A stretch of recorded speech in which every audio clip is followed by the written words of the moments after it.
welcome to another edition of the Sports War. And we are back. We got the full crew in the house. That is what it's all about. The Yankees, out of any team in the league, are the best equipped to handle a blow like this. I think there is a higher power at play here. He's due law of averages. That dude is the ultimate scrub. It's trash. Yeah. Every person you have in there is fucking trash. Next game, you're going to see a big performance. You can see it in the end of the game, and I'm just totally stoked and excited for this. And we are back. Welcome to another edition of the Sports Port, number 439 today. And it is the Barnes and Tony show. Yep. Renee from the couch, Michael and Matthew in the vicinity. How are we doing today, sir? We're doing pretty well today. You know, it's a nice, rainy, disgusting Monday out there. But hey, man, watched some great football this past weekend. I'm stoked to be talking about it here today with you. Yeah, absolutely. There's so much to get to. But 439, man, is it crazy? Does it, in your eyes, does it feel like 439? No, I don't think so. I mean, you know, I forget who it might have been. Al, actually, we were talking. Yeah, he asked us how many episodes we've been doing, everything like that.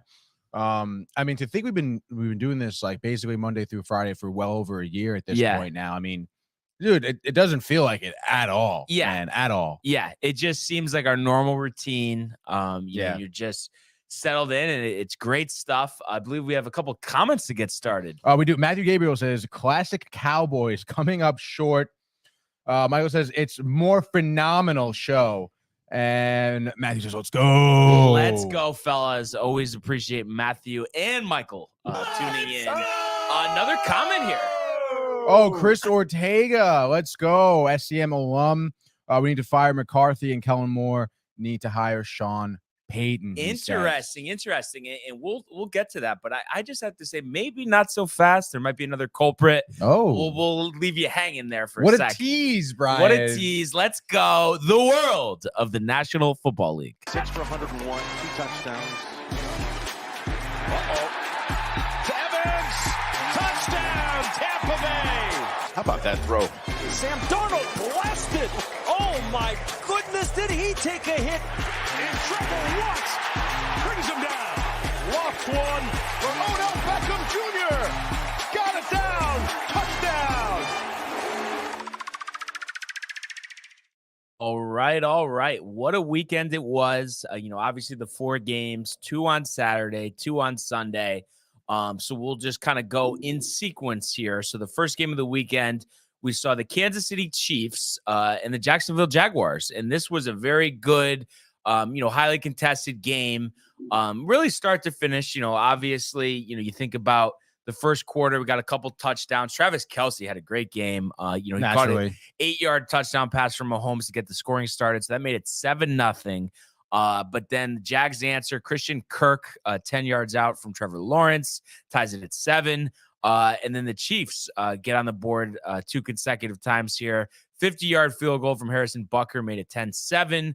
And then another Travis Kelce pass from Chad Henne made it 17-7. So Henne coming in, we saw Mahomes deal with the ankle injury, was out for, I don't know, maybe most of a quarter, but then came back in, was obviously very hobbled, and you have to give him credit. They did announce high ankle sprain. I don't think they did announce, though, the severity of the high ankle sprain. No. But just the way things go, quarterbacks, all of this, you'd imagine, he'd play this weekend. But just remarkable for him to gut it out. That didn't look easy. Riley Patterson, 27 seconds left in the second, made it 17-10 going into the half.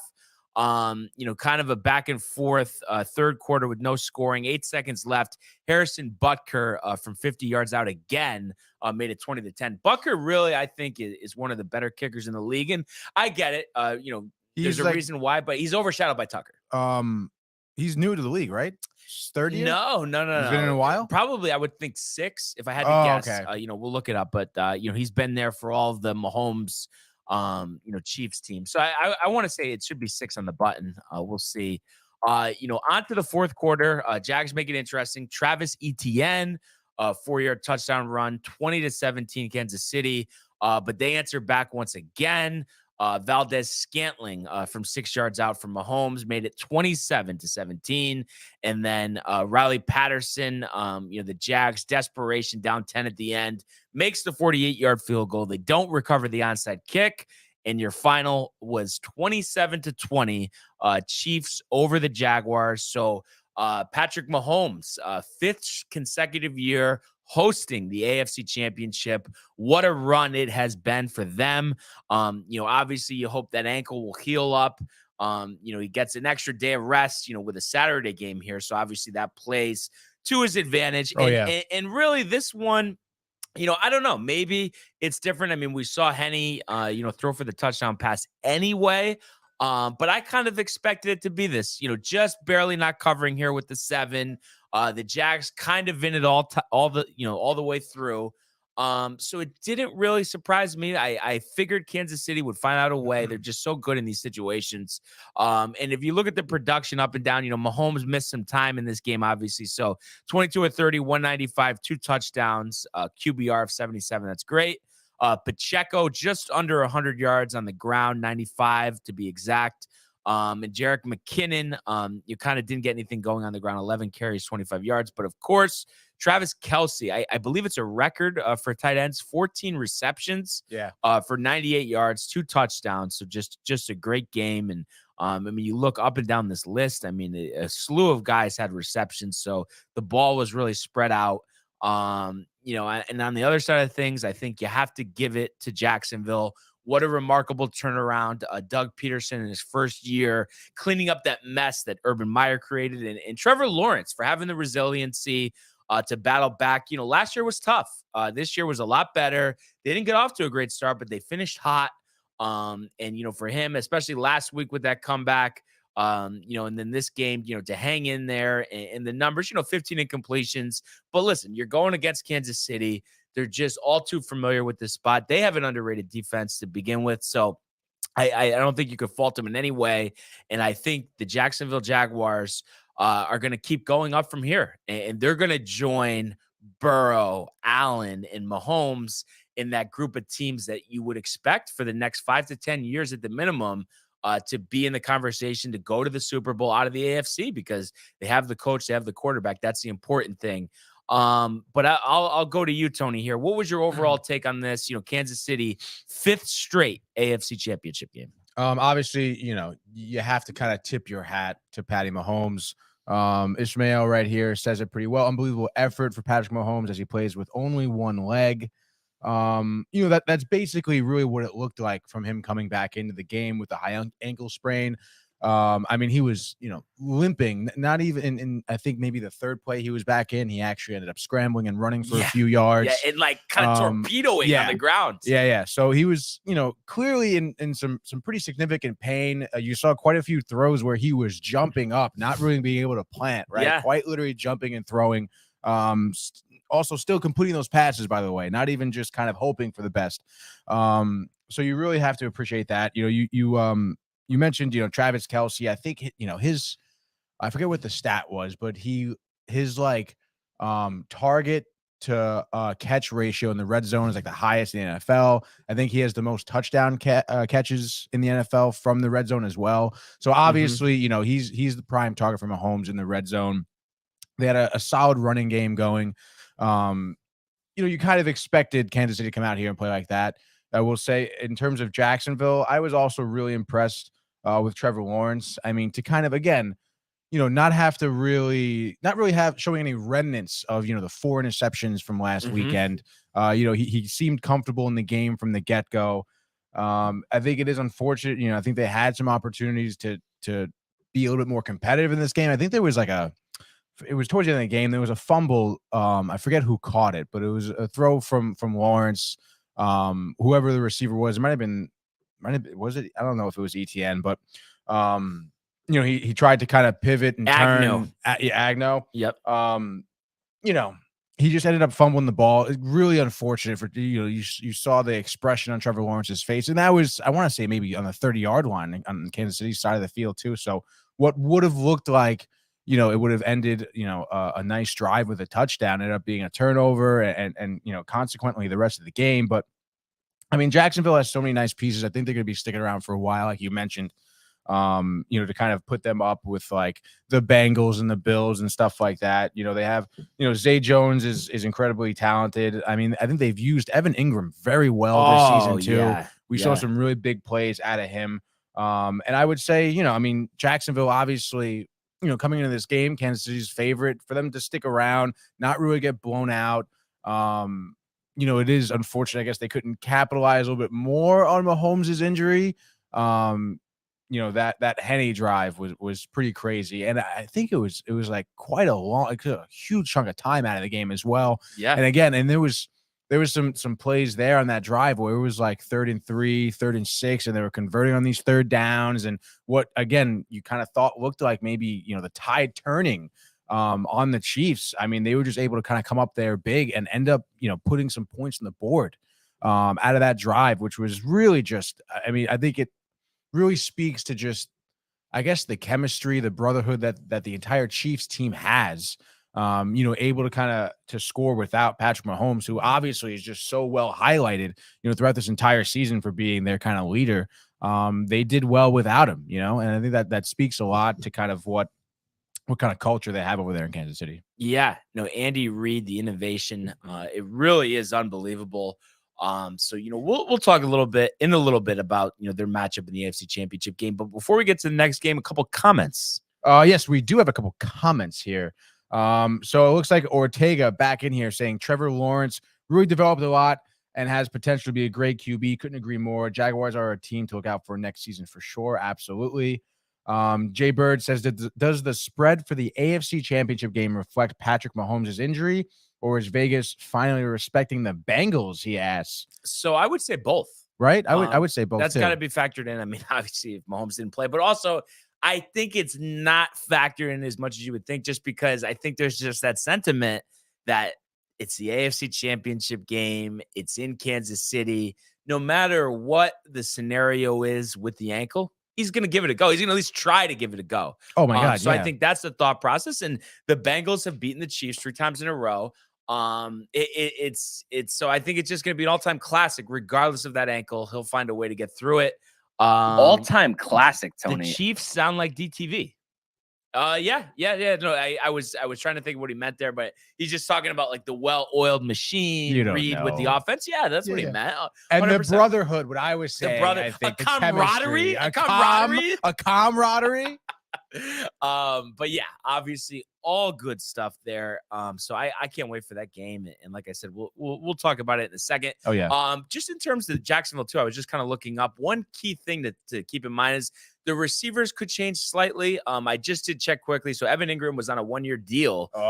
So maybe, he leaves for greener pastures, but he did struggle so much, in his time with the Giants that maybe, he has that connection with Lawrence. Maybe he'll want to stick around. Marvin Jones, signed a big free agency contract a couple years ago, so I'd imagine he'd be gone. Mm-hmm. Kirk signed a big deal last year, so he'll be back. So be interesting to see what they do there. I'd imagine, they'll swap out a couple of those guys for some draft picks and some younger guys to get in the mix. But, I think as long as the contract's not unreasonable, Lawrence and Ingram just had such a comfort level. You'd hate to lose him, but if he was making $1 million, 1 year, $9 million last year, I would think he would want at least a couple $1 million raise plus a multi-year contract. So, the guarantees and just how teams are desperate. Does a team like the Jets try to take him away? I mean, you never know what'll happen. So that's a situation to monitor, Tony. Oh yes, I'll keep that in mind. So the next game,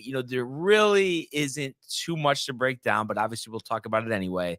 But we saw the Philadelphia Eagles throttle the New York Giants 38-7. And listen, I don't mean to toot my own horn here, but this is what I expected. Like I said, the Giants were a great story all season. We understand that, but there's a difference between a great story a team playing beyond expectations and a team being ready to win a Super Bowl. And clearly by this result, we saw that the Giants were just not ready to be in that conversation. And I think the Eagles, on the other hand, were undervalued just because of the way they finished the regular season and the whole thing about the Giants' second string giving them trouble. And of course, the concern about Jalen Hurts. But Jalen Hurts, I mean, I'm sure the explosive running, isn't quite there yet. He only had 34 yards on the ground, did have a rushing touchdown, but through the air, 16 to 24, 154, 2 touchdowns. And they didn't make him do too much because, I mean, you look at this game, I mean, it was 28-0 at the half. So there was no reason to get crazy with him and have him do anything that, you didn't need him to do. But he did find Devonta Smith and Dallas Goedert for touchdowns. A.J. Brown, a surprisingly quiet game, 3 receptions for 22 yards. The Philly defense, I think that's another element that no one was thinking about coming into this game. Been one of the better units in the NFL all season. Sacked Daniel Jones 5 times, had the interception. So I think they're primed and ready to go, and what's going to be a great game with the 49ers next week. And like I said, we'll preview that one as well. But just looking, across the board here, Hassan Reddick had a sack and a half. Josh Sweat had a sack and a half. Brandon Graham, feels like he's been there forever. He had a sack. Fletcher Cox. So they have a mix of veteran players and some younger players. And I just, James Bradbury, who was on the Giants the last couple of seasons. This is a really good Philadelphia team. And I think there's already a sentiment that, the Niners, since they're, the hottest team in the league. I mean, I think they've won 11 in a row at this point. But I mean, no one has a shot to knock them off. But I really think, Philly's getting undervalued here. I mean, you saw it on the field, Tony. This is arguably the most talented team in the NFL. Really can't argue with that, Brian. I mean, again, there's not a whole lot to say about this game. I mean, I guess some takeaways for the Eagles. You had Hurts coming into this game. Concern about the shoulder, obviously, but I think watching him in the game, watching him on some plays where he scrambled, where he was taking a few hits, it seems like he doesn't have much concern for that shoulder. Seems like he feels good. He's playing at 100% right now, and I mean, the score says it all. 38-7. Eagles had this game all day. They literally could have done whatever they wanted. They were running all over the Giants. The Giants defense had really no answer for anything that the Eagles were putting out there. On top of that, I think Jones was pressured. I think over 65% of his dropbacks in the first half. He had no time to do anything. Anytime he tries to scramble, there was always whether it was like a linebacker kind of playing the QB spy, just kind of wait for him, and then he was going nowhere. Giants had no leg to stand on here, unfortunately. I mean, it seems like they just got outplayed in not only on the field, but coaching and really every single aspect. They just got outplayed. And like, you hear the thing about the water at the hotel or something? Yeah. There was no hot water at the hotel, that, dude. By the way, has to be rigged, first of all. Yeah. And I was making the joke, maybe that's why they weren't prepared. But it's just like, come on. I mean, they literally did not look like they were prepared whatsoever, which is very surprising. But the only thing that I can think of, I don't want to put too much on Dable because look at what he's done this year. So I think it's more the players might have been a little spooked, like it was a big spot. Philly, a Saturday night. I kind of think that played into it. The fact, too, that there was some pressure on because they had to hear the noise. They had to hear the fans expecting, this is like 2007. This is like 2011. I think the pressure played into it a little bit, Tony. Yeah, but all I know is that it's just, I don't know. The Giants, I know you say that, they're really not as good as they were kind of put up to be and that the Eagles would smash them anyway. But I mean, you still would expect just more of a fight out of them. No, I expected more of a fight. I didn't expect them to win, but I didn't expect them to lose by 31. I mean, that was crazy. But like I said, I think there and I think though part of this too is, like I said, I get the concerns about Hurts, but no one was thinking about the rest of the team. The defense. I mean, defense is important. We saw it in the game after the couple games after this. I mean, it really can make a big difference. And like I said, I really do think Philly's undervalued, and I like them as much as any of the remaining 4 teams right now. Yeah, I mean, how could you not, dude? Yeah. You know? So interesting stuff. So a lot of questions going into the offseason for the Giants. You know, we talk about the Jags re-signing guys. You know, what are they going to do with Jones and in Barkley? You know, they both seem like they want to be back. Jones is kind of pulling the air and Judge where he's not like saying like, oh, I really want to be back, this and that. So kind of putting some pressure on the organization. And it was funny. I was watching actually the game with Chokery over the weekend. Him and my sister visited for my mom's birthday, actually. Happy birthday. So you know, we were you know, just watching the game, and we kind of were thinking, you know, and I know it can't be some dramatic thing here, but I think there is something to be said that the contract might have gone down a little bit after this game. I'm just kind of curious what your thoughts are. Yeah, I mean, I guess so. I mean, you look at Daniel Jones' performance. I mean, you know, he had no throwing touchdown passes, obviously. He had the one interception. Definitely, you know, night and day when you consider his game against the Vikings. But I mean, I don't know. It just seemed like a lot of issues kind of arose that weren't necessarily his fault. I mean, him being pressured like left and right. I mean, there was really not much choice that Jones could make that would really make it a better situation. I mean, I understand, you know, the big thing against the Vikings too is how quick he was getting the ball out of the pocket, how quick he was coming off his hand, everything like that. But I mean, I just think the Eagles' pressure was just so quick and consistent every play. I mean, the offensive line was getting blown off the ball. I mean, obviously, you know, it does kind of reflect on Jones, but I mean, you think of the overall improvement that Jones had this season. I mean, you know, I wouldn't put it past him for trying to hold out for more money and stuff like that. I don't think really it affected his contract that much.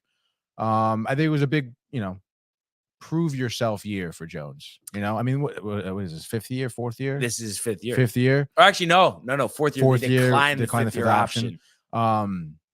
You know, he was someone who was beginning of the season basically written off. You know, True, but me included. Yeah. And I do have a question for you, but before we do that, we do have some comments to catch up on. Oh yes, we do. Sorry. Matthew says Mahomes versus Burrow shaping up to be Manning versus Brady, but even better. Manning. Hey, right on, Matthew. It's an exciting matchup for sure. And obviously, you got some other quarterbacks vying to be in that conversation as well. Jay Bird, salty Jet fan, says Giants are who we thought they were. Dude, to have this thing where we know what's good, and we had to listen to everybody. the Giants. And I'm not trying to rub in the Giants' face, but I'm just saying I saw what I saw this season, and I'm sorry, but the Giants were overvalued. I mean, that's it. But congratulations on a great season. But it's exactly what I expected. Chokery says it was all fun this weekend, but except for the Giants game. Chokery, obviously, you know, one of our best fans out there, and it was great watching the games with him this weekend. And I can't wait till his next visit here. We can get him back in studio. Always a great time talking sports with Chokery. I've never been in person with him, so. Oh, right. I forgot you weren't here last time. That was like Michael. Right after Christmas, right? No, Thanksgiving. Or Thanksgiving. Yeah. So next visit, we'll have Chokery in studio so you can finally meet in person. Finally. So that'll be something. Jay says facts. So Jay says facts, dude. Like I said, Jay knows what's good. But that being said, that was Saturday. On to Sunday, and we had the highly anticipated matchup in Buffalo between the Bengals and the Bills. And everyone expected this one to be an all-time classic, ton of scoring, and it really was kind of the opposite of that. Cincinnati had control of this the whole way. You know, you look at it, they scored 2 touchdowns in the first quarter to jump out to that 14-0 lead. The Bills could just not go get anything done.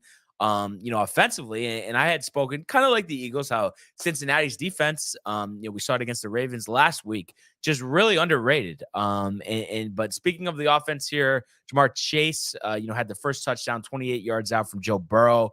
We know about their connection going back to the LSU days. Hayden Hurst caught the second touchdown in the first quarter from 15 yards out. So that made it 14-0. Josh Allen gets the Bills going, a 15-play, 75-yard drive to make it 14-7 in the second quarter. So that was really kind of the point where you thought, all right, is this going to be the run for Buffalo? Or are they going to get back in this thing? Evan McPherson, you know, a little before halftime makes a 28-yarder, 17-7. This was after the Jamar Chase touchdown was overturned. And I'm just kind of curious your thoughts there. I thought it was a touchdown. I mean, obviously with the snow, tough to see sight lines and all of that, but your eyes, was that a score? I don't know how so. you overturn it though. Yeah, it was a touchdown on the field, so not clear and concise. I don't know. I felt like that was contradictory. I mean, to me, it seemed like the ball just wasn't in his control, and I understand. Like, I don't know. It's also really tough because you really are going frame by frame at that point when you're reviewing this play, and I think that defender on Buffalo did a good job of disrupting the ball even after he was out of bounds and everything like that. So it kind of made it look like, but to me, there was an angle where he hit the ground and that ball was like not in his arms. So I would say that's a no catch. But again, I think the rules are kind of stupid again in the end zone. Because it's like if you touch the ball and you're in the end zone, it's a touchdown. It's like, but then, but you have to survive the ground. The whole survive the ground thing. What? I know it's like, that's how it's been. My opinion, I want to just be, I don't care what happens after, but if your hand's on the ball and you're in the end zone, the play should be over. It shouldn't matter. Oh, he fell and then he dropped it. Like, but that's ridiculous though. Because because like what happens if a player literally goes up there, catches it, comes down, and then like hits the ground, loses catches the ball, it with control, catches it with the ball, right? Let's say he jumps up, catches it, planted on the ground, like feet planted on the ground. And then, because I swear, because like they'll do that. Well, no, I wasn't feet planted, and then a half second later, someone hits it, the ball pops out, and it's incomplete. I don't get that. I don't know. Because it's like, it's the same thing when we're rushing the ball. As soon as that ball, you know what I mean? It doesn't matter what happens. Oh, he knocked it out after. But if the nose of the ball is over the end line, it's a touchdown. So I don't get why it's different if you're catching it instead of rushing it. I don't know. I don't think Chase's feet, I don't think were really planted, though. It's tough. Also, too, I had a tough time seeing exactly where that out of bounds was too, because of the snow. So I mean, there was a lot that goes into it, but I just thought it wasn't clear and concise at the end of the day either way. So to overturn it, I thought was a little ridiculous. We do have another comment. That's right. Chris Ortega coming in here. Joe Burrow really showing his potential for greatness, making it to the AFC title game again. I think first time in Bengals history to do it. I was going to mention that. Yeah, Boomer Esiason made it one year, but not twice in a row. Boomer Esiason. So you got to give it to Joe Burrow. And just to quickly, second half here, Bills got on the board with a field goal, 17-10. But once Joe Mixon crossed the end zone there on a 12-play, 75-yard drive, that was it because the Bills did not score again. The Bengals added a field goal, only scoring in the fourth quarter, 27-10. So the Bengals, second consecutive year, AFC Championship game against the Chiefs. They won it last year. Will they win it again this year? Obviously, a lot of this is dependent on the health of Patrick Mahomes, but I already said this earlier, Tony. I just don't see any way that Mahomes doesn't give it a go. Yeah. No, there's no way he's not going to play. Are you confident that he'll make it all the way through? Yeah. Just unless he like literally breaks his ankle, he's going to be out there. Yeah. You saw it this weekend. I mean, he was right in Andy Reid's ear like that. Don't take me out. I want to go back in. I'm going to go back in.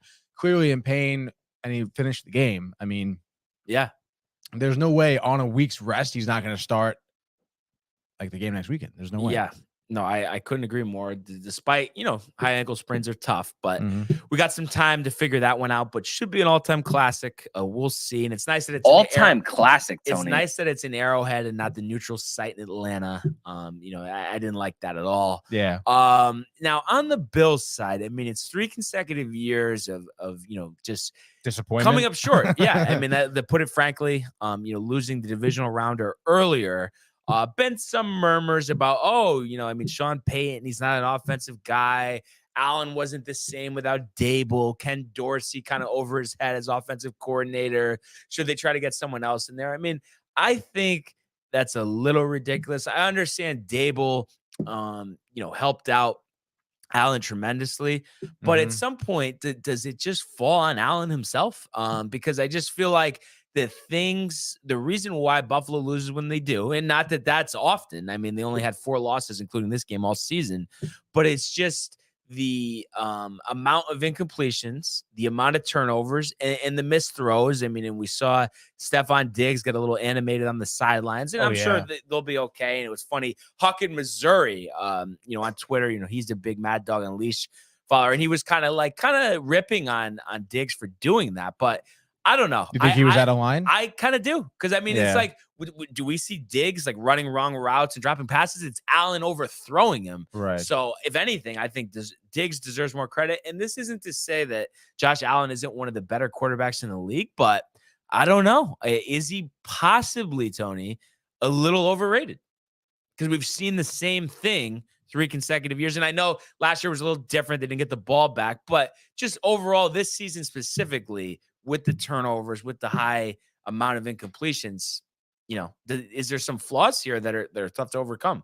Yeah, I mean, they lost. So obviously there's some flaws here. But I think a lot of it does fall on Josh Allen's shoulders. I'll tell you why in a second. But I don't think he's necessarily overrated. I mean, the man had 35 touchdowns this season, which is tied for second in the league. He had 14 interceptions, which is tied for 30th in the league. So, I mean, tied for you mean like I as far as 30th in the league as if we're talking about the least amount of interceptions. Correct. Yeah. Yes. So, I mean, he does a solid job of controlling or protecting the ball through the air. But I just think that, if you look at these couple of losses that the Bills have suffered, it is when Allen doesn't do well. Mm-hmm. He had the one interception last night. He didn't have any throwing touchdowns. He did not run the ball very often. The Bills couldn't get really any running game going that much. I think, Singletary, I think, had a couple good runs, I guess. Maybe Cook did. But, I mean, Josh Allen had 8 carries for 26 yards. He had a rushing touchdown. But, again, I mean, it's not like, Josh Allen wasn't really as dominant, kind of scrambling, coming out of the pocket. They weren't really running many QB draws, it seemed. And I don't know if that's more about play calling. But the fact of the matter is, like, when Josh Allen doesn't have like a Josh Allen type game, the Bills really suffer because of that. And he didn't really have a great game when it boils down to it. Like you mentioned the incompletions. He threw for 265 yards, which is fine, but I mean, against a Bengals team, against Burrow, who's just obviously on it from the get-go. I mean, you mentioned they went down 14-0 pretty quickly.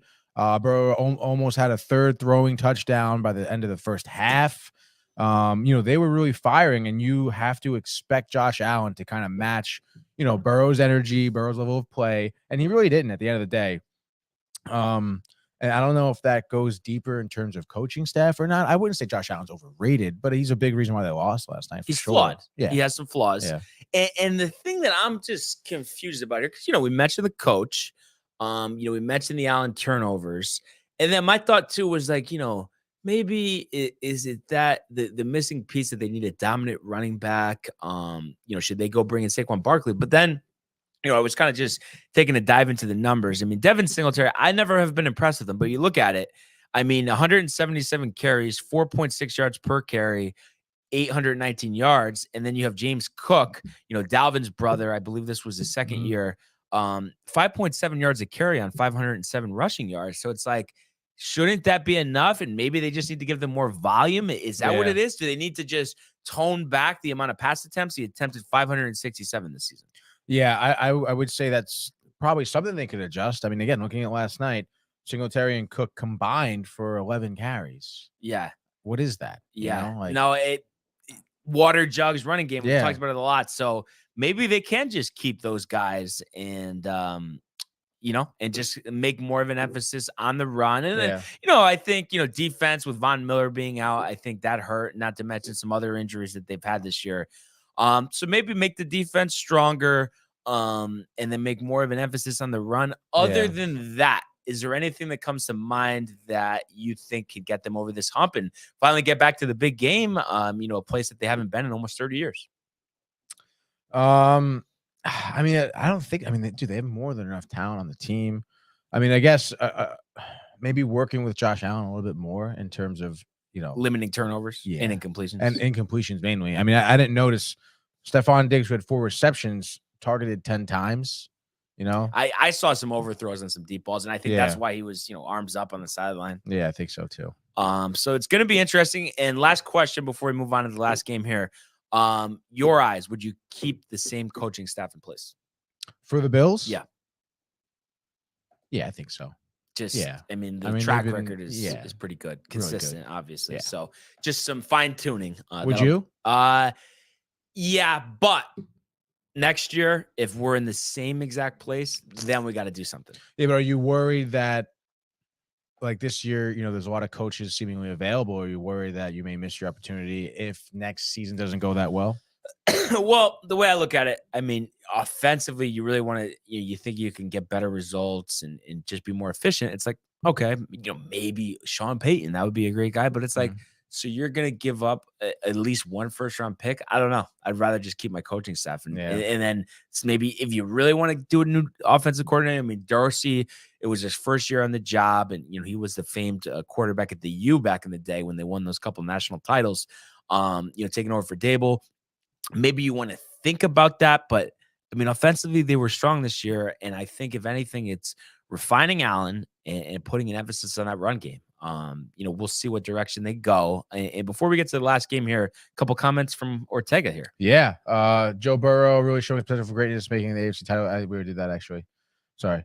Bill's defense isn't the same without Von Miller, to be honest. True. That big of a impact he has? I think, but at the same time, I mean, did your defense really do that bad if you allowed 24 to Cincinnati? I mean, it's not like Cincinnati is some anemic offense. I think this falls on the offense, not the defense. I think it does too. But obviously, 10 points, it could help, sure, but it's refining that offense. So be interesting to see how they do that this offseason. And we know, those Bills fans are great and they're hurting after this one. Another fan base that's hurting, the Dallas Cowboys fall 19-12. So second straight year they lose to the 49ers in the playoffs. This was a back and forth game for sure. Obviously, judging by the score, a defensive battle and two of the better defenses in the league. And if you look at the scoring, Robbie Gould got the Niners on the board, 26 yards out to make it 3-0 after one.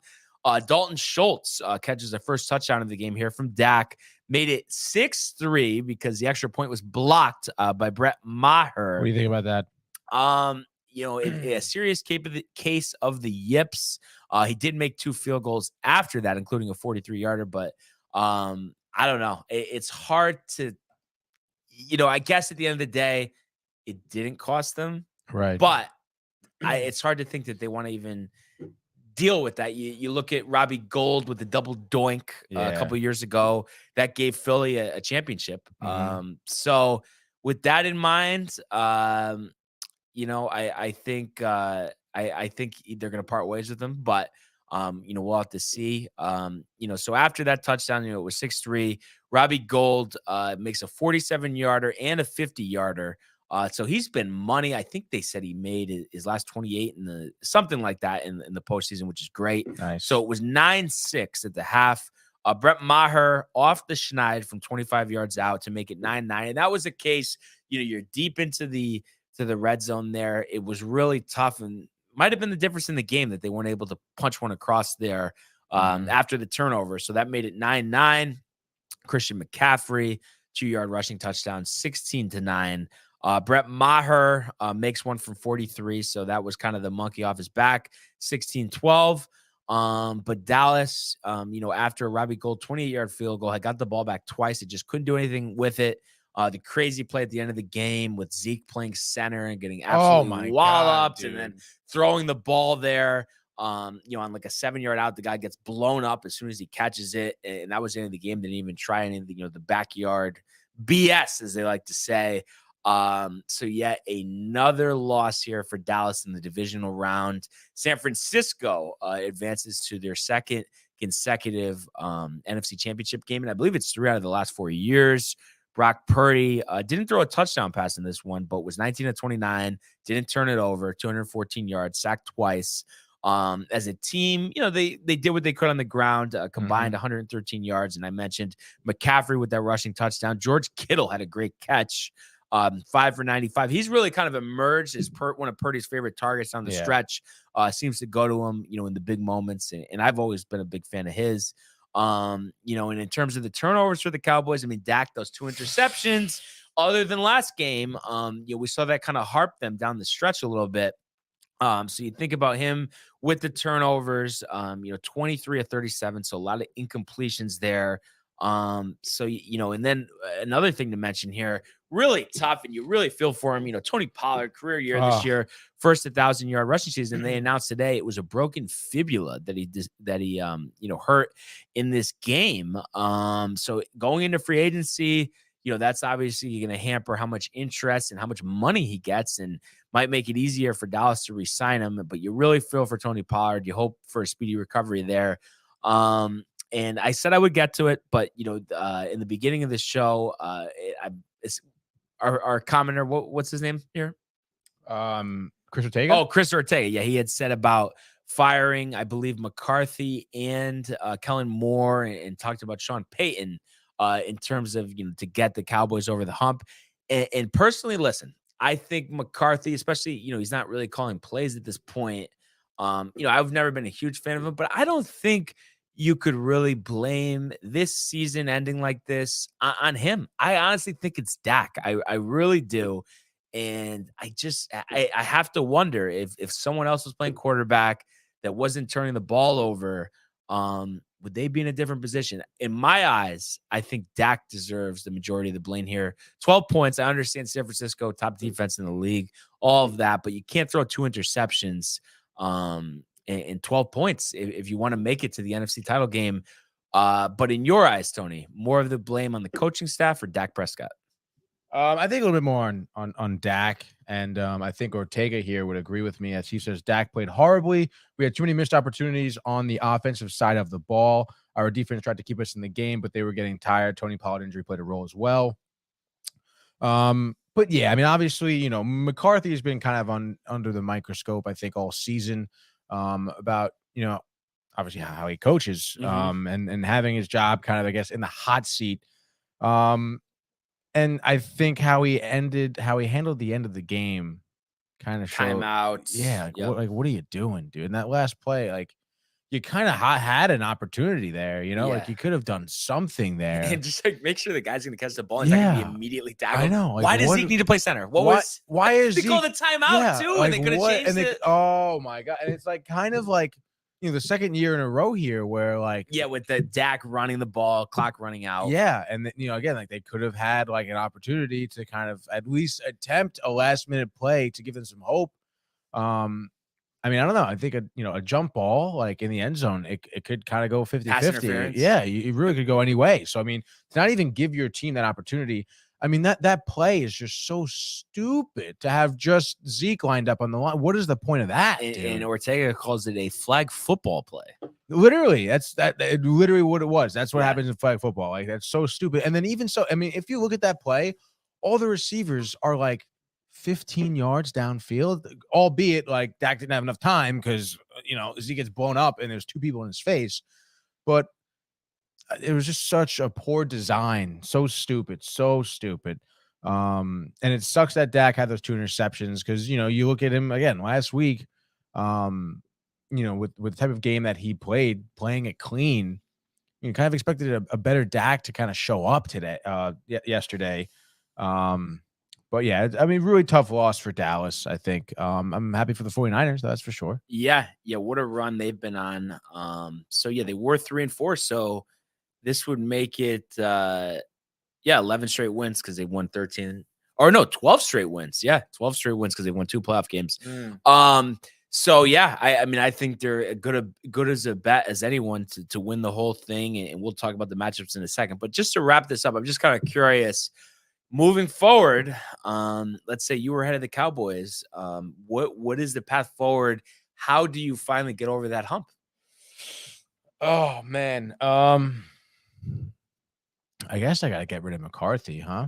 Okay, so that would be over, like rather than trying to get rid of Dak. Yeah, I think so. I think if you've seen, I think a lot of adversity with Dak.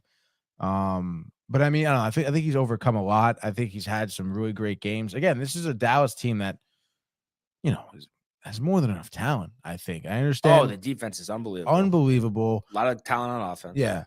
And I think he had Dak a couple, games where he has like 2 or 3 interceptions. 15 picks in like 12 games though. Oh. It's like that's my only question though. It's like, is Sean Payton really going to not make him throw interceptions? I question that. I mean, there's got to be obviously there's something wrong with him that he's throwing these interceptions. So I mean, there's got to be a guy you can bring in to fix that. I mean, however he's reading a defense, or if he's panicking, if it's an offensive line issue where he's getting pressure and he feels the need to throw these balls away, or or whatever.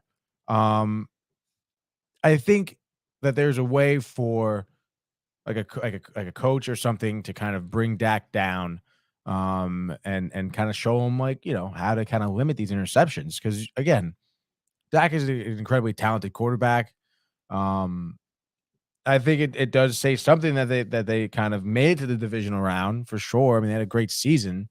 So I mean, to part ways with Dak after a season like this, I mean, who are you bringing in realistically to kind of keep you at this level or propel you guys forward? No, I mean that's the $1 million question. And I know there's injury concerns and stuff, but it's something that comes to mind. Like, would they be better off with Garoppolo if he was healthy? It's a question. I don't. And then also too, like I mentioned, I had to give up most likely a first round pick, Sean Payton. Let's say whatever reason you can't work out a trade or another team offers more or whatever, so you can't get Sean Payton. Are you still firing McCarthy? Because there's not a ton of guys that come to mind that you could just bring in to be a head coach. That's someone, you kind of almost have to take a chance on a young guy. And it's like, with this team, do you want to do that? Rex Ryan? Ridiculous. I know that. You could make Kellen Moore the coach. I don't know. Or Dan Quinn? I mean, the defense has been great. Do you do something like that? Does that do anything? I don't know. What's Dan Quinn's? Does he have any head coaching experience? The Falcons. He was the head coach in that Super Bowl with the comeback. Tommy. That's not a great look. So but yes or no here? Do you keep McCarthy if Peyton's not available? No. Who? Then you promote someone from within. Sure. More Quinn, just because he's been there. The defense is great. Interesting though. Going to be interesting to see what they do because so close, but I don't know. My vote's still the quarterback. So we got a couple more comments here. Yes. Oh, my mother says, great weekend of football with my baby boy. There That's we go. Me, dude. Tough one for the Giants, but it was quality time. That's the more important part. It's all about. Yeah. And then Ortega wants to know our thoughts on 49ers with Trey Lance and Brock Purdy on the roster next season. QB battle ? My question is what battle? Yeah, I know. It seems like that they kind of already made their choice, huh? And because there's very limited money committed to Purdy, and obviously Lance is a little more, being I think it was the 3rd overall pick, if I'm not mistaken, 3rd or 2nd. But I think you just keep both of them and you let Lance heal and as sad as it is, learn, I guess, from Purdy. The way he's taking command of this team, you can't put him on the bench. I mean, that's really ridiculous. He's got to be the future of the organization. And in my eyes, I don't think you could trade Lance because, he hasn't been a starter in like over 3 years, because his last season in college, he played 1 game because of COVID, and then he didn't really play his first year or this year that much. What are you going to get? A 5th round pick at that point? I don't know. You might as well just see if you could kind of rehab his value like you have in Green Bay with Jordan Love. So I would say keep the 2 of them on the roster and give Purdy the keys to the castle. And who knows? He might be a Super Bowl winning quarterback before it's all said and done. What happened with your fan named Biff something, which your mother's referring to Buffer? We had a little falling out with Buffer. Yeah, I guess so. I don't even know why, really, other than that we just called him out that he didn't want to video in. That was really all we did. But yeah, I don't know. He's been MIA, Mom. Yeah, MIA. He went back to work. Who knows? But we appreciate all of our fans commenting now. And, hey, if Buffer wants to come back to the mix eventually, he can. But yeah, so the weekend that was and next weekend's going to be great with all these championship games. And just before we switch here, Tony, kind of curious, your just initial thoughts here on these conference championship games. The first one will be 3:00, Eagles hosting the 49ers. Just instant feel for that one. 2.5-point favorites from Philly. What are your initial thoughts? I think it's pretty crazy that Philly's only favored by 2.5 points, at this point in the season, or, with how their seasons have been going of these two teams. But I think, I know it's so tough to kind of try and say the Niners are going to win it because I just feel like Brock Purdy, although he's been doing a great job. This was a tough test. Dallas is good defensively. Dallas was very good, but didn't turn it over. He didn't turn it over, but he didn't really score much either. Did what he was asked to do. Was he asked to just not turn it over and not score? I think he was asked to win the game. Yeah, that's true. Okay, fair enough. I think that's kind of where this like Cinderella story honestly ends. Wow. Closer, lie, no? dude. Niners haven't lost since October. I don't think it's gonna be close, Brian. Wow. Double digits. Yeah. Wow. I'm gonna say Niners in a nail biter. Defense dominates this game. Initial thoughts. Obviously, we'll go more exact predictions later in the week. The rematch of last year's AFC Championship game. Chiefs hosting the Bengals. Obviously, we'll see what the deal is with Mahomes, but of course, we all anticipate him playing. But that being said, initial thoughts here. Kansas City 1-point favorites.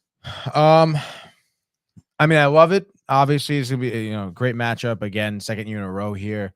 Gonna be really stoked for this rivalry for years to come. But Mahomes with the ankle sprain, I mean, regardless of how driven he is, how good he's still gonna be on the ankle. I just think Joe Burrow's been on another level in terms of intensity and focus. And I think that ankle injury kind of comes back to bite the Chiefs, I think, at the end of the day. I think it's going to be honestly still an offensive shootout, but I'd say the Bengals take this one.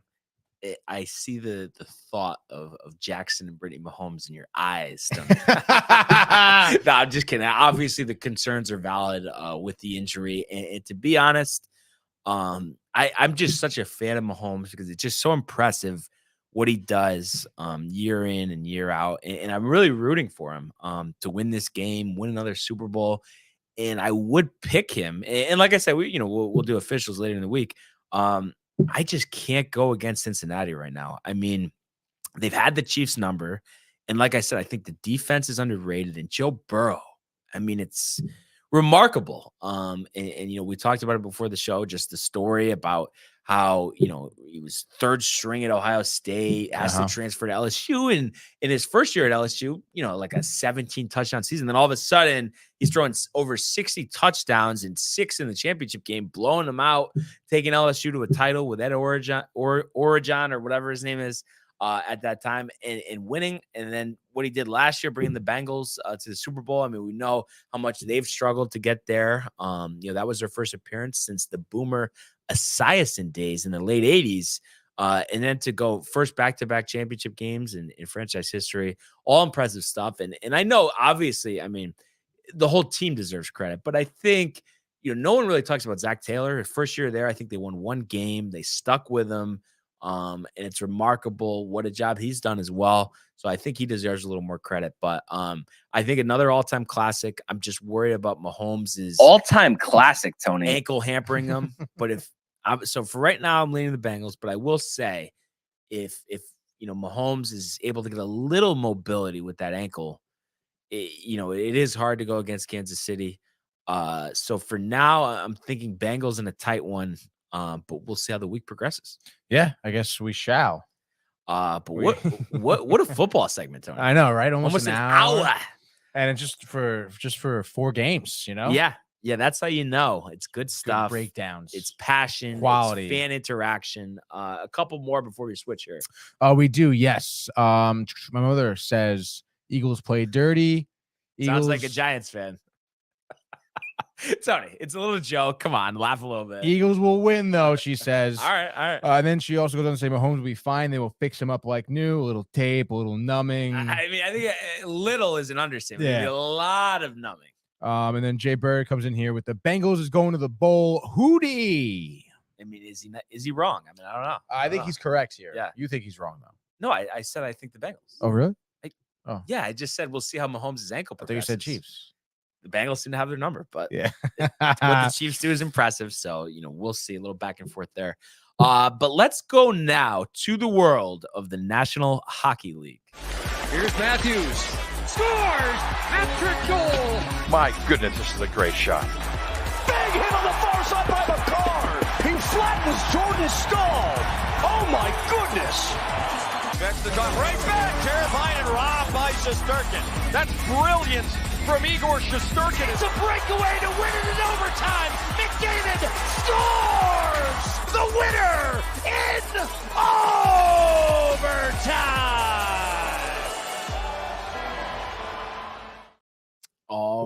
All All right. So we got a couple of games today. Rangers will be back in action. So we're going to just do a quick rewind, though.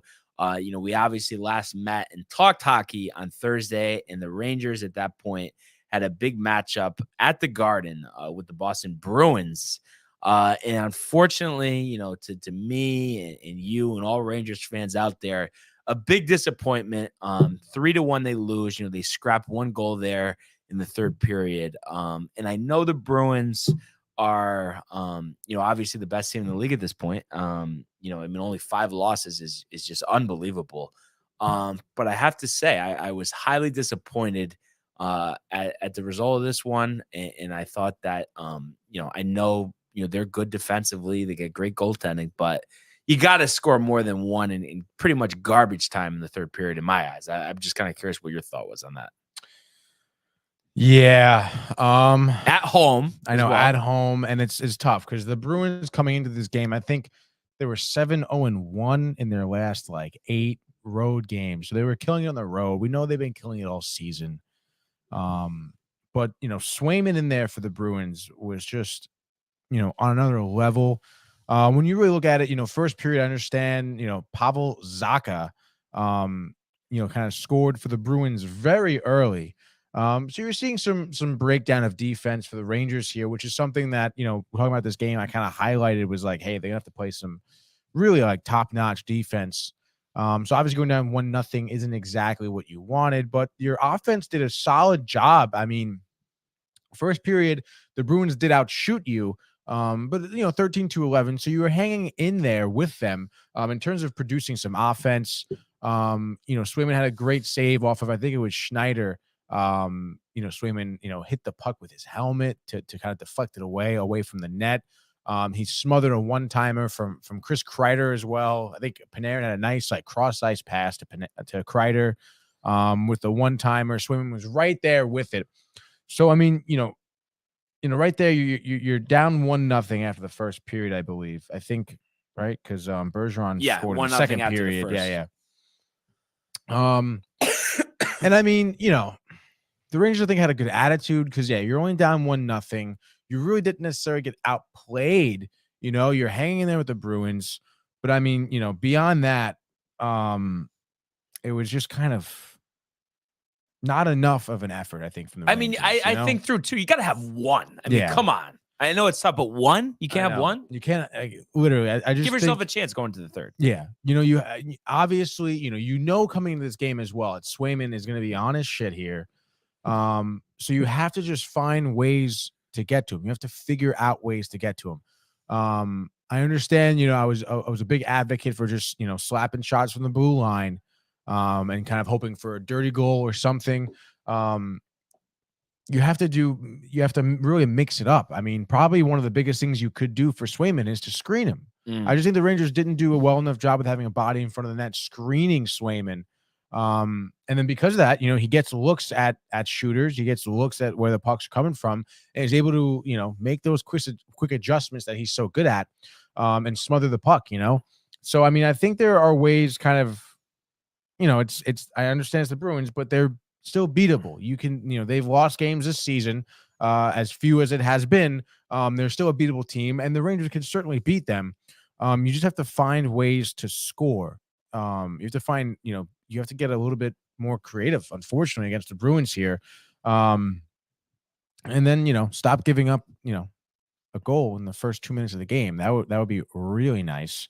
But I think all in all, I mean, this wasn't necessarily a blowout, a really tough loss. I think, like I said, the effort just wasn't enough from the Rangers. I think they did end up out shooting the Bruins. I'm just looking at the team stats here. Yeah, they had 32 shots on goal, right? Swayman had 31 saves. Bruins only had 27 shots on goal. Their hits kept up with them. Both teams could not convert on a power play opportunity. Bruins had 4 power play opportunities. I understand it's a great job for the PK when they go 0 for 4, but I mean, that's crunching up a lot of time, where you can be playing 5-on-5 and trying to kind of, create some sort of attack against the Bruins, as opposed to just kind of defending and hoping they don't score. And then, of course, the Rangers 0 for 3 in the power play. I mean, these are two teams that have a great PK. They also should have a great power play unit as well. I think that's surprising for both aspects. And then, of course, the Bruins, probably the one big takeaway by them is the 25 block shots. That's pretty outrageous when you think about it. 25 more block shots. Think about it. If half of those weren't blocked, you're looking at like a 45 shots on goal type of night for the Rangers. So I guess good job for the Bruins there.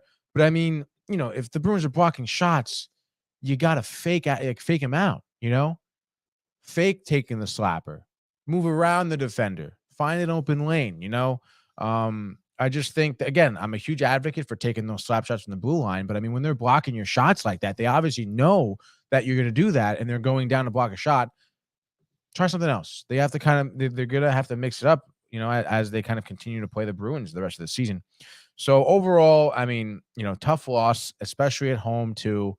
But to see, if you really look at the game for kind of what happened, during play, we kind of held it in there. We held it together. We kind of skated with the Bruins for the most part.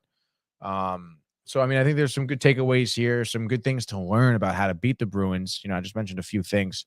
So I think the future could be bright for the next time we match up against them.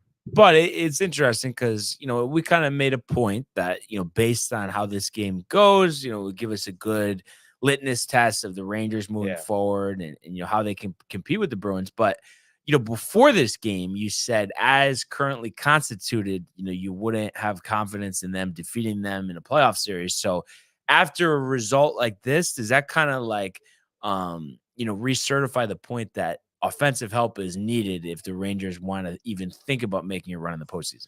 Yeah, I think it definitely does kind of hammer that point away. But I think, I'm thinking that looking at a 7-game series against the Bruins right now, let's say, looking at this game, I understand we did not score enough. But I think that, like I was saying, you look at really how the game was played, and the Bruins did play great, but the Rangers were able to kind of skate stride for stride with them for the most part. And I'm, kind of thinking that if they were to play a 7-game series, it would certainly be a series that goes to the 7th game. And you're looking at, something to kind of mirror what we had against Pittsburgh last season.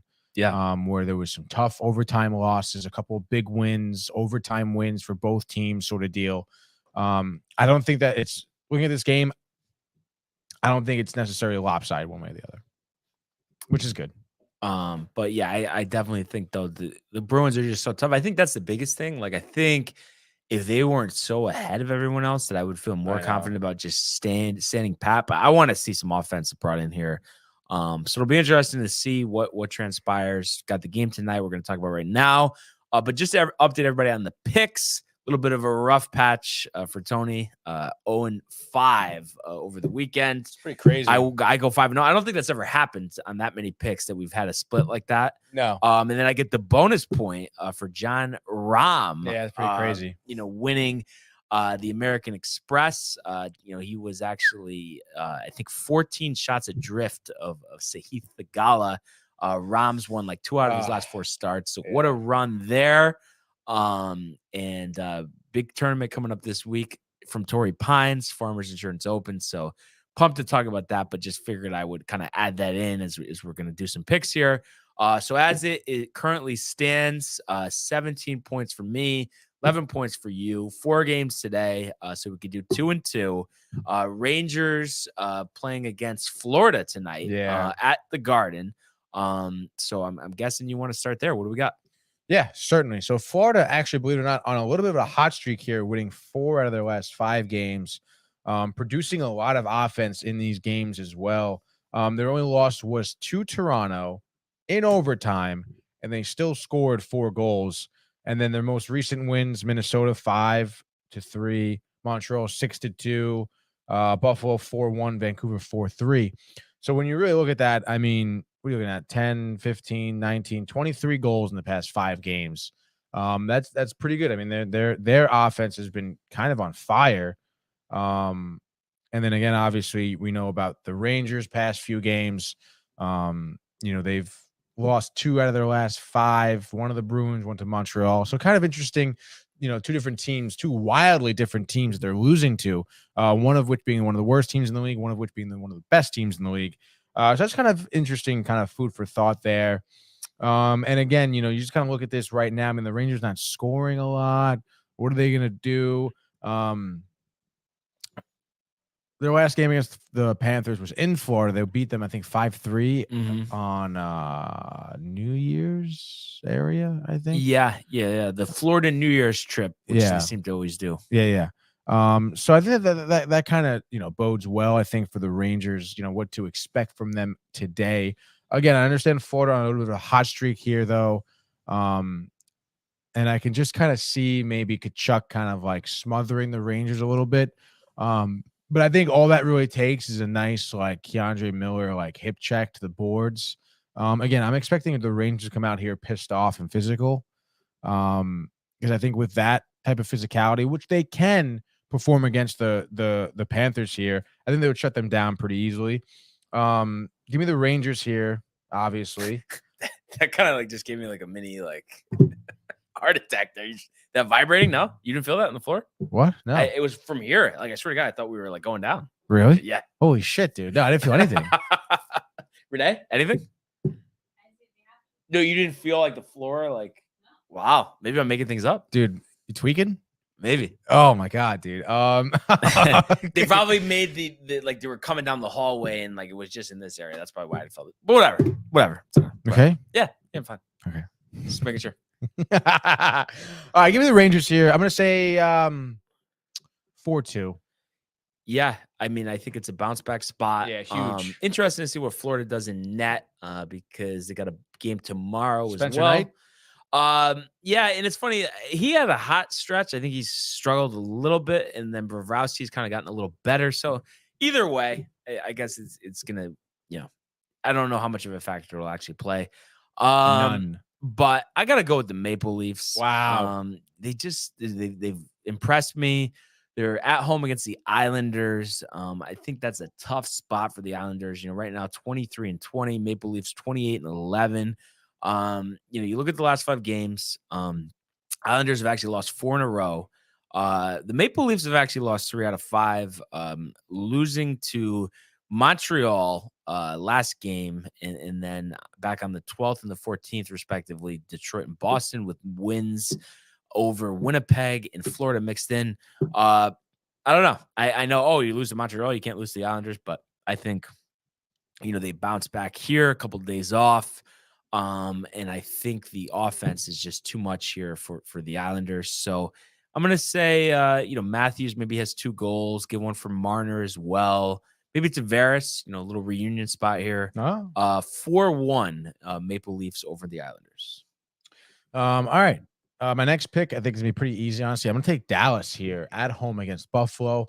I know we're hot on Buffalo and Tage Thompson and in our road trip to Buffalo. And yes, I understand that. But I did mention, I think Buffalo was, although however fun and good they are to watch, they're not making the playoffs here. The Dallas Stars are a team that are.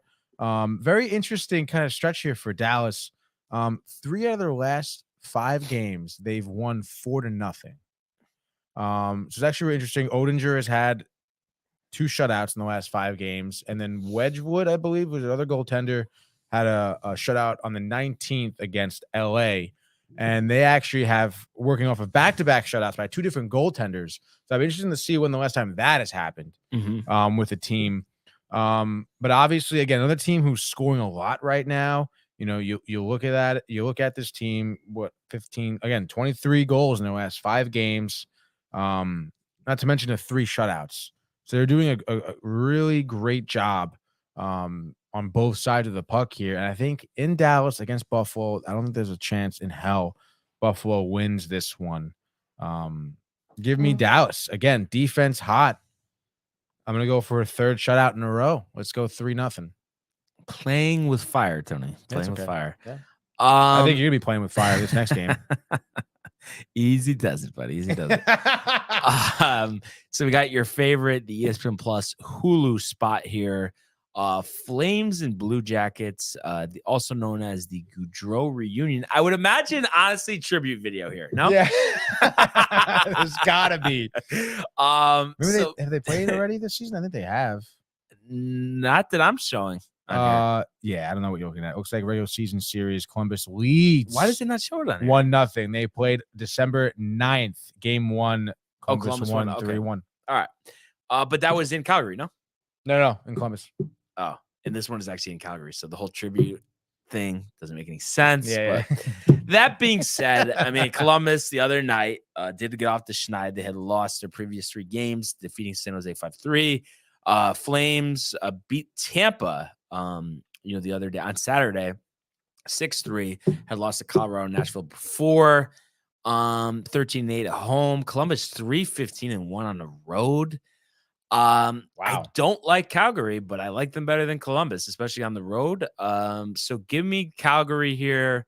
I'm gonna say 3-1. I don't know. Columbus is just a lottery team to me, a number 1 overall pick candidate, despite the win last time out. Yeah. But yeah, give me Calgary here. I feel pretty good that I can run it to 8 in a row in terms of the picks. Mm-hmm. We'll see, but a short slate, but a pretty good one. And yeah, very good. It'll be interesting to see the Rangers in a bounce back spot here. But that being said, that's really it for NHL. But it's a good segue to what we have coming up tonight, Tony. The NHL 23 match. Oh boy, dude. We are ready and locked and loaded for that one. And I believe we set a start time for about 7:30. We're shooting for about 7:30, which could be a little earlier. Yeah. I have class until I'll probably get out early, so I'll probably be back here. Probably around like 4:45, 5. Okay. Maybe So, even earlier than that. All Honestly. right. Yeah. So if earlier, possibly. Yeah, I don't know how your schedule looks. I'm just ready to go when you are. Oh wow. Yeah. So because cool. I'm just so I can work. Yeah. around. So I'll come back. I'll set up. Yeah. We'll get the pizza, Brian. Yes. Absolutely. But yeah, it's gonna be a great time. We got Chell, 23. Dude, I've never played. I think I played 21, maybe. Mm-hmm. But I haven't played Chell in a while. Again, the last time I probably played was against Mike, months ago. So, yeah. I've only played a handful of times myself, struggling to score. So really looking forward to that. He's fired up. He said, "You're going nowhere." You're going nowhere. Devils tonight, baby. Let's go. What do you think he means? You're going nowhere. It's a movie reference to Spider-Man. The old Macho Spider-Man. Man. You go Macho nowhere. Man. And I would think, if time allows, I could see possibly a derby, some golf, or Madden, but we might save Madden for like a full, because it's the new Madden. We haven't played that yet. Oh, wow. So that I'm what I'm thinking, and obviously we'll hammer out the details, but obviously NHL this week, and then I guess Michael is overdue for 2K. He really next is, week, dude. And then we could go Madden the following. Well, you have to talk to Michael about that. I don't know if he's ready to make his 2K debut here for DTV. I think he's ready. Stop. Let's not dramatize it. He says, "Do it the proper way. Do it, Tony." Another reference, of course. You're going nowhere. Got you for 3 minutes, Renee. So, but let's just say on the rare instance, he's not ready for 2K next week, then we'll go Madden. Yeah, I think so. Yeah, I mean you're ready. Yeah, I think I'm ready for the new Madden. I'm ready for everything, baby. So yeah, I think we're gonna do what I said. 2K next week, Madden to follow up. So let's go, right? Let's go. No, Tony. Yeah. Let's go. We gotta go. Oh, new year, new me. Gotta go. Don't have a second. And I'm guessing he's playing winner for NHL. Yeah. So I figured the way. I guess it's only 3 of us, huh? Yeah. So I guess he'll play winner. Okay, and then or maybe we'll just do round robin. Yeah. Because they're only like 12-minute games typically. If you do 4-minute periods, obviously 3 periods, 4 minutes each, 12 minutes. So if you do like I play you, I play Mike, you play Mike, whoever Mike plays me. Yeah. And then I guess whoever has the best record at the end of that, we can do like a final, like this is the game. Yeah. Sort of and then if time allows, maybe some golf or Derby's quick as well. We'll figure something out. There's always a way. We got a couple more comments from Michael. Michael says, "Is that a bite? Is it a bite? Is it a bite? We got to get that one back on the boards. Figure out a way, Tony. You can figure it out. If anybody can figure it out, you. Well, you just said it, so I could probably. Is it a bite? No, see, that wasn't a good one, though. No, the organic, the organic one, that bite was a good one. Dude. Yeah, exactly. And he says, I think this is 1,000,000%. Mm-hmm.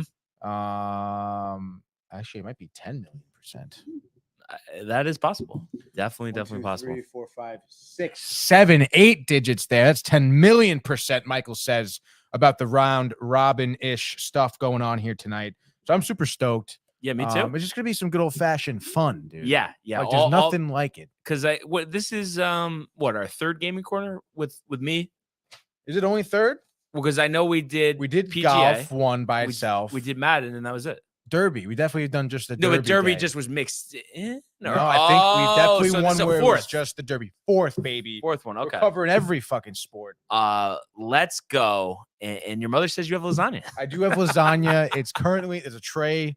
Threw it in the freezer, frozen. Worry about it another day. When we're ready, we can defrost it and bake it and have a great time. Yeah.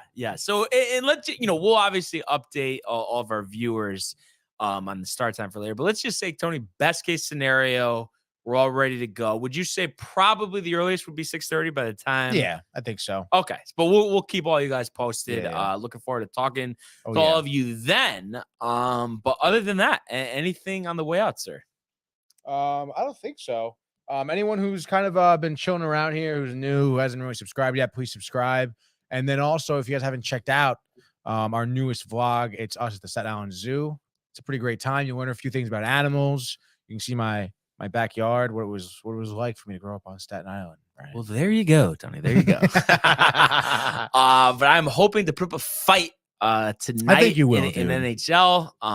But I would say, because I think overall, I know you haven't played recently, but I think the most competitive match I would imagine would be between me and Michael. Being because I don't think he's played too much like me, right? Like, no, I mean he's decent. Yeah. So Yeah. I mean, I might be in trouble then. I'm just saying because tough sledding against the computer. Oh, dude, honestly, the computer is really good. Yeah. Like I have some tough sledding against the computer sometimes. And the controls, it's like kind of weird that you pass with like R2T or whatever.